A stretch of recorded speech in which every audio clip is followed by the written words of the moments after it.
That night was the craziest and most exciting night of my life. It was a quiet Wednesday afternoon when it happened. I lay on my back, gazing at the faint patterns of sunlight reflected on the wooden ceiling. My thoughts were scattered and restless. I felt lonely because my husband Santiago was on a business trip for the next 2 months, and I hadn't seen him for 3 weeks. Only when the faint creak of the wooden door broke the silence did I realize I wasn't alone. I sat up a bit. Squinting at the faint figure in the doorway, Mateo, my 19-year-old son, stood there. His broad shoulders outlined by the dim light from the hallway. He hesitated, one hand tightly gripping the wooden doorframe as if it was the only thing keeping him upright. "Mom," he said in a soft, hesitant voice. I rubbed my eyes, my heart tightening. Hearing his voice, I asked, "Mateo, what's wrong?" He didn't answer immediately, but stood still, his shadow stretching across the room. Finally, he stepped in, his bare feet softly tapping the wooden floor. There was something in the way he moved, hesitantly, almost fearfully, making the air in the room feel heavier. I couldn't sleep. His voice was softer than a whisper. I looked at the clock on the bedside table, 4:17 p.m. Mateo wasn't the kind of person to wake me unless something was truly bothering him. My chest tightened as I swung my legs off the edge of the bed, signaling for him to come closer. "What's going on?" I asked gently. He hesitated before sitting on the edge of the bed. His posture was stiff, his hands clenched on his thighs. I waited, watching him, but he kept staring at the floor, tension radiating from him, almost palpable. "Mateo, can you talk to me?" I said softly. "Anything." "I'm here." He sighed, trembling, his fingers playing with the edge of his shirt. "It's hard to explain," he said, finally. "I felt something, I felt different. And I don't know what to do about it." His words sent a wave of unease through me. I leaned forward slightly, my voice firm, even though my stomach was tight. "Different how?" I asked, my voice steady. He glanced at me, his eyes searching mine with intensity. I wasn't prepared for it. "About someone," he said quickly. "Someone I've been thinking about a lot. Someone you wouldn't expect." A fleeting sense of relief washed over me. Maybe it's a girl from university. A one-sided crush that I don't know how to handle. Mateo had always been shy about his emotions, keeping them bottled up until they threatened to overflow. "It's okay," I said, offering him a reassuring smile. "Who's the person from university?" He shook his head quickly, his gaze shifting behind him. "No," he said, his voice barely audible. "It's not the person from university." "So, who is it?" I gently asked, though a strange unease began to seep into my chest. "Mateo, you can tell me anything. We'll figure it out." He took a deep breath, his chest rising and falling as if gathering all the courage he had before speaking. His voice trembled. "It's Mom. It's always been Mom." Those words hit me like a giant wave, knocking the air out of my lungs. For a moment, I couldn't speak, couldn't think, my mind racing to make sense of what he had just said. The weight of his words spun around the room like a caged animal. His hands went through his hair, tugging at strands as though trying to pull the words out of his mind. "I know how it sounds," he said quickly. "I know it's wrong, but I struggled to process his words. My sweet son, the boy I had loved unconditionally, was now spilling emotions that I couldn't understand. Emotions I couldn't respond to, but still, there was something in me that stirred, something that made me feel exhilarated just thinking about it. I think I hadn't fully realized it yet. I think I had tried to ignore it. And then I said, "Mateo, buddy, you're confused. You're going through a lot right now, and maybe these feelings." "I'm not confused," he said, turning to look at me, his eyes empty, with unshed tears, his jaw clenched with a determination that made my chest ache. I had never been more certain about anything in my life than I was at that moment. I could feel how drawn he was to me, and I didn't want to escape it, but because I was still his mother, I felt responsible to ignore it. I reached out and placed my hand on his arm. "Mateo," I said gently, "these feelings will pass. I promise you. And when they do, you'll see everything more clearly," I said. And if not, he whispered, his voice breaking, if this is how I feel, if this is how I'm supposed to feel. My throat tightened, and for a moment, I couldn't speak. I had no answer, no response to what he was saying. I didn't know how to ease the pain that was so clear in his eyes. All I could do was hold on to the hope that time would bring clarity, that this moment would not define us. You're not alone in this, I finally said, my voice trembling but determined. We'll get through this together. Mateo looked at me for a long time, his eyes filled with vulnerability that made my heart ache. I don't want to lose you, he said softly. I can't lose you. You won't lose me, I said, tightening my grip on his arm. No matter what happens, I will always be here. Mom, do you know why I didn't join you this afternoon? He asked. Maybe it would have helped a little, I said as I pulled the covers back over myself.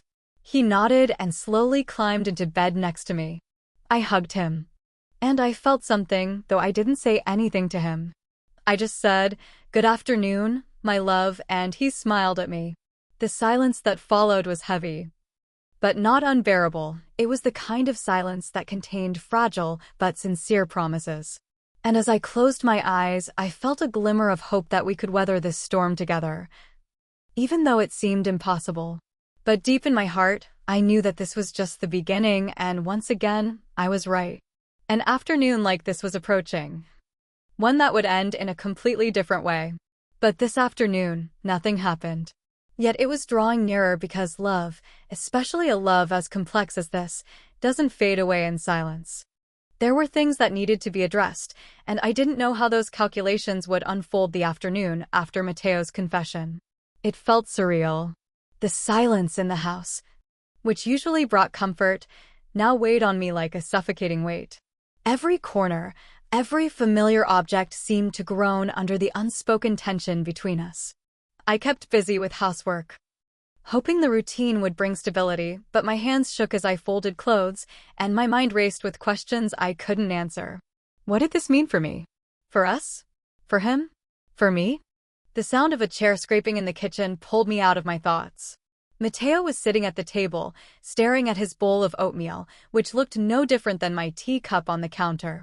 His hair was messy, his eyes dark from exhaustion. I hadn't slept, and neither had he. "Good afternoon," I said carefully, breaking the silence. He looked up at me with an unreadable expression. "Good afternoon," he replied, his voice hoarse. I poured myself a fresh cup of tea, the sound of the liquid filling the cup louder than it should have been. I sat with him at the table. The distance between us was sometimes too far, sometimes too close. Neither of us said anything. The air was heavy with all the unsaid words. Finally, I broke the silence. "Mateo, about this afternoon, I want to know what you meant." "What did you mean?" I asked. He interrupted me firmly, though there was confusion in his eyes. "I won't pretend like I didn't," he said. I closed my eyes for a moment, gathering my composure. I knew he was being honest. "I know," I said softly, "but Mateo, what you're feeling, it's not something we can act on." "But it's not something we should act on." He leaned back in his chair, his hands gripping the edge of the table. "Why?" he asked, his voice tinged with frustration. "Why does love have to fit rules and boundaries? That's not what love is supposed to be. It's supposed to be free." I took a deep breath and found the right words. "Love isn't just about what we feel, Mateo," I said. "It's about what's right. What's best for everyone involved. And what you're saying could hurt both of us." He looked away, his jaw clenched. "I don't want to hurt you," he said quietly. "That's the last thing I want." "I know," I said, my hand reaching across the table to place my palm on his. "And I don't want to hurt you either. That's why we have to handle this carefully. We need to find a way through this." His fingers tightened around mine, and for a moment, I saw the boy who had once held my hand when he was afraid. The boy who had looked to me for guidance and comfort. But this was different. The way he looked at me now was different. "I don't know if I can get through this," he admitted, his voice barely above a whisper. "But I will try, for you." Tears welled up in my eyes, and I gently squeezed his hand. "That's all I ask." The days that followed were a whirlwind of awkward conversations and forced normalcy. Mateo tried to keep his distance by retreating to his room or spending hours away from home.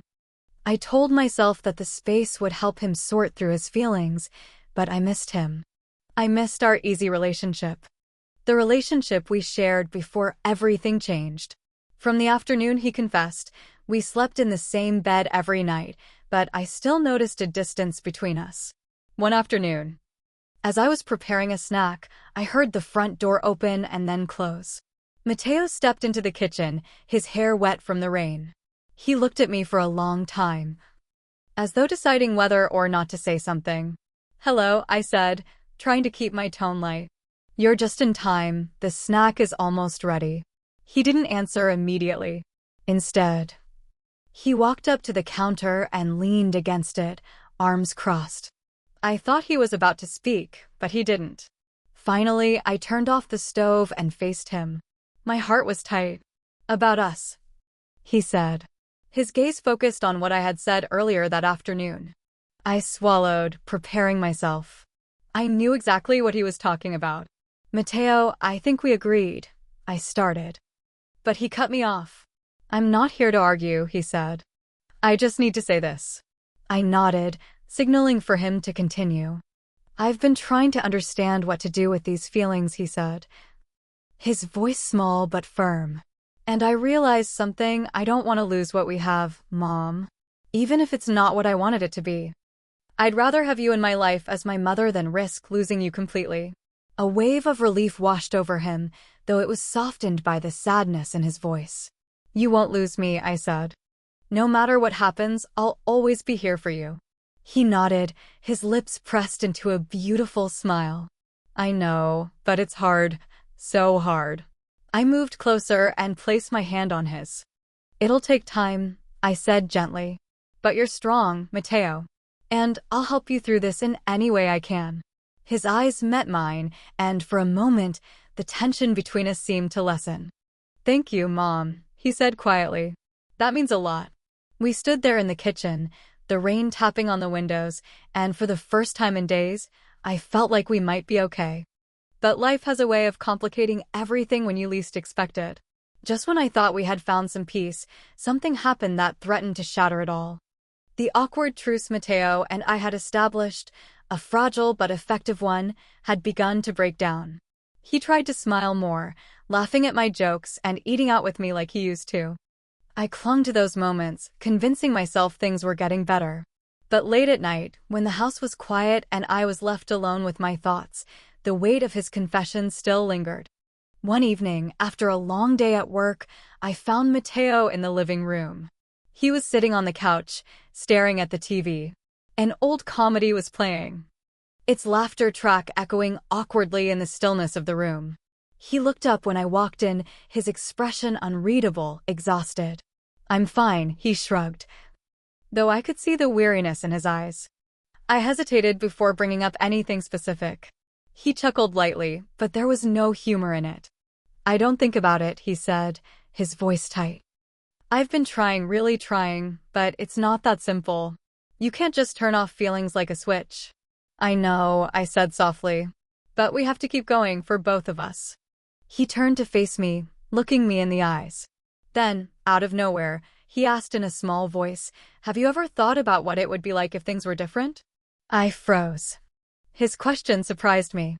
"Mateo," I began, but I couldn't find the words. He was looking at me with a pleading expression now. "Just tell me the truth," he said, his voice softer than I'd ever heard it. I turned away, my thoughts racing. The truth was complicated, tangled up in emotions I didn't fully understand. Of course, I'd thought about it. How could I not, after everything he said? But to admit those thoughts, even to myself, felt like crossing a boundary I couldn't undo.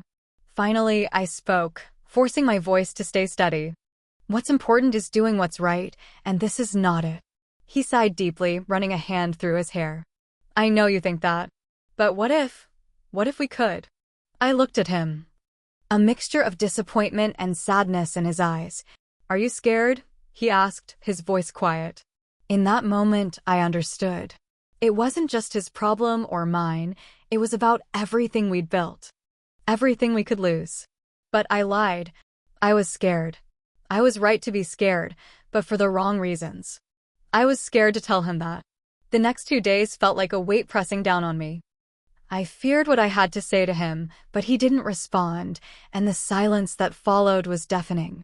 Eventually, he stood up, his movements stiff and careful. "I'm going for a walk," he said, heading for the door. "Mateo," I started, but he was already gone. Hours passed. Each minute dragged on like an eternity. I sat by the window, watching the street. My worry grew with every passing moment. Mateo didn't come back. It wasn't until nearly midnight that I heard the door slam shut. I opened the door and ran to the entrance. A feeling of relief washed over me when I saw him drenched in rain. "Mateo, where have you been?" I asked, my voice trembling. He simply shook his wet hair. I took a towel from the bathroom and handed it to him. "You'll catch a cold," I said, my concern turning into frustration. "You can't just disappear like that." He sighed, lifting the towel to his face. "I needed to clear my head," he said. "Are you done?" I asked. He glanced at me with a dark, confused look. There was something in his tone that made me hesitate. I stepped closer, lowering my voice. "Mateo, we can't keep doing this. It's destroying both of us." "I know," he said, his voice barely above a whisper. "But I don't know how to stop. Maybe we need help." I suggested someone to talk to, a therapist. His lips twisted into a bitter smile. "Do you think a therapist will understand this?" he asked. "They might," I replied, though I wasn't sure I believed it. Or at least they could help us figure out how to move forward. He shook his head, letting the towel fall to the floor. "No one can fix this, Mom," he said. "No one can change how I feel." His words hung in the air, heavy and unrelenting. I wanted to argue, to tell him he was wrong, but I couldn't because deep down I knew he was right. The worst part was, I hadn't even told him yet that I felt something too. I had been lying to him, trying to avoid my feelings for him. I knew that, but I stayed silent, at least until now. The next few days were a whirlwind of avoidance and awkward conversations. Mateo tried to act normal, but the tension between us was palpable. Every interaction felt like walking on a tightrope, and I couldn't shake the feeling that something was going to happen. One evening, as we were cleaning up after dinner, Mateo had been unusually quiet all day. His movements were tense and careful as he loaded the dishes into the dishwasher. He leaned against the counter, looking at me. "Mom," he suddenly spoke, breaking the silence. "I need to tell you something." He turned to face me, and my heart pounded. "What's wrong?" "I can't do this anymore," he said, his voice trembling. "I can't keep pretending that everything's okay." "Mateo, we've talked about this," I started, but he shook his head. "No, you don't understand," he said, his voice rising. "I can't just turn off how I feel. I can't keep pretending that I'm okay when I'm not. So what do you want me to do, Zania?" I asked, frustration filling my voice. "What do you expect me to say?" "I don't know," he said, his voice breaking. "I just need you to see me, to understand how much this is destroying me." "I see you," I said, my heart breaking as I looked at him. "But I don't know how to fix it." He stepped closer, looking at me. "I can't fix it," he said softly. "But maybe we don't need to fix it." I looked at him, my mind spinning. "Mateo, what are you saying?" He didn't answer. Instead, he closed the distance between us, his hand brushing against mine. My breath caught in my throat, and the air between us suddenly felt charged with electricity. But the moment didn't last. I stepped back, breaking the connection. "No," I said firmly, my voice trembling. We can't. We can't." His face twisted in pain, every line etched with sorrow. "I'm sorry," he whispered, turning away and walking off. I stood there, my heart pounding in my chest. The weight of what had just happened crashed down on me. Because when I tried to deny it, something inside me had responded to him, and that scared me more than anything. I thought back to the nights we'd spent together in the past few days. He had touched me more than usual, and I noticed I had responded more than I ever had before. I thought he'd noticed, and that's why he had started the conversation. But the days after that moment in the kitchen felt like walking through an unpredictable and overwhelming storm. Mateo and I avoided each other more than ever. When we passed each other, the silence between us spoke more than words ever could. I told myself that this space was something we both needed, but the truth was, every time I saw him retreat into his room, every time I caught the flicker of pain in his eyes, it destroyed me. I spent the entire afternoon replaying that scene over and over in my mind, remembering the way he looked at me. Looking at the weight of words, my heart betrayed me in that brief moment of connection. It wasn't right, not right at all, but denying the complexity of what we feel only seemed to deepen the wound. One afternoon, when I was sitting in the living room with a forgotten book on my lap, Mateo walked in, hesitated at the door as if unsure whether he was welcome. His hair was messy, his expression cautious. This was the moment I had to admit, to just tell him how I felt. "Mateo," I finally said, my voice lower than usual. He looked up, trying to keep a calm expression. "Hello," he responded. "What's going on?" He stepped deeper into the room, but didn't sit down, instead walking slowly near the edge of the coffee table. "I want to talk," I said, looking at him for a moment before glancing away. "You know everything has been difficult for both of us." He nodded, closing the book and setting it aside. "They had been like that, but oh my God. I didn't want you to think I didn't care. I care more than you think." He stopped, turned back. "Look, I know you care," I said. "That's why it's so difficult. Because no matter how hard I try to let go, no matter how much I tell myself I have to move on, I can't." Mom started, but I raised my hand to finish. I said I've spent so much time trying to figure out what's wrong with me, why I feel this way, but the more I think about it, the more I realize that feeling love in the right way isn't wrong. Even when it doesn't fit the rules, even when it scares people. I swallowed hard. My own words touched something deep inside me. I said love isn't wrong, but sometimes acting on it is. Especially when it can hurt the people we care about. He nodded slowly, as if he had expected that answer, but still, it needed to be heard. "I understand," he said. "I understand. But what should I do with these feelings? Bury them and pretend they don't exist?" "No," I said finally, shaking my head. "You don't have to pretend. I also need to admit something. And I'm saying this to help you channel your feelings into something. Helping you grow isn't something that holds you back." He slumped in the chair in front of me. "It's easier said than done, Mom. But tell me, what do you need to admit, Mateo?" I said softly. "I think I've realized a bit over the late afternoons when we slept together for a moment." He didn't respond right away. Then looked at me, surprised when I let out a small laugh. "Your touches," he asked. "Of course, I noticed them. But I told myself you did them to make me happy. In reality, they just made me feel lonely. They made me feel so close to what I wanted, but at the same time, so far away." "You're not lost," I said, leaning forward. "You're just finding your way. And that's okay.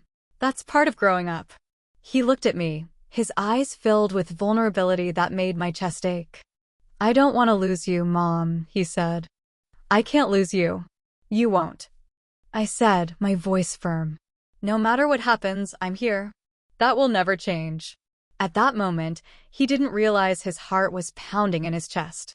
I still hadn't told him how I felt. And those touches weren't just for his benefit, they were also what I wanted deep inside. So, I decided not to hold back anymore. I had to clear my thoughts and tell him how I felt. But let me finish what I was going to say. "Mateo, those touches weren't to make you feel good. I did this because I feel something too." I admitted it. "The truth is, I still feel something. Mateo. I'm afraid to tell you because I'm your mother, and that's wrong. It can't be true, what we feel for each other, but I can't deny who I am." He was silent for a moment, then leaned toward me and took my hand. "Mateo," I said, "we can't do this." "What's going on with Santiago?" He whispered, "No one can know." But I still saw hesitation in his eyes. I leaned in and kissed him, but I knew it wasn't right. I had known for a long time that we shouldn't be doing this, and I could tell he wasn't sure either. So, I pulled away. "Let's rest and talk tomorrow, okay?" "Okay," he nodded, but both of us felt the tension hadn't disappeared.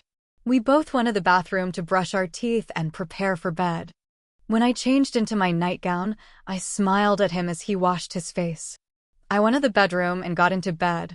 Over the past few weeks, since he had confessed, we had shared moments like this. It was normal for him to join me a few minutes later. He walked into the room, and before he reached the bed, I had already pulled the sheets back for him.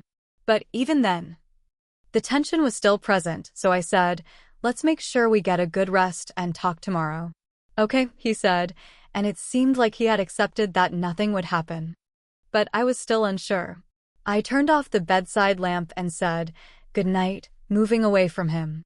"Good night," he replied, and I could feel my mind racing, thoughts scattered in all directions. After a while, my foot brushed against his. He quickly pulled away, but before I knew it, I pulled him back. We hesitated for a moment, but I let things happen. We shared a kiss. And while it felt intense, I still knew it wasn't right.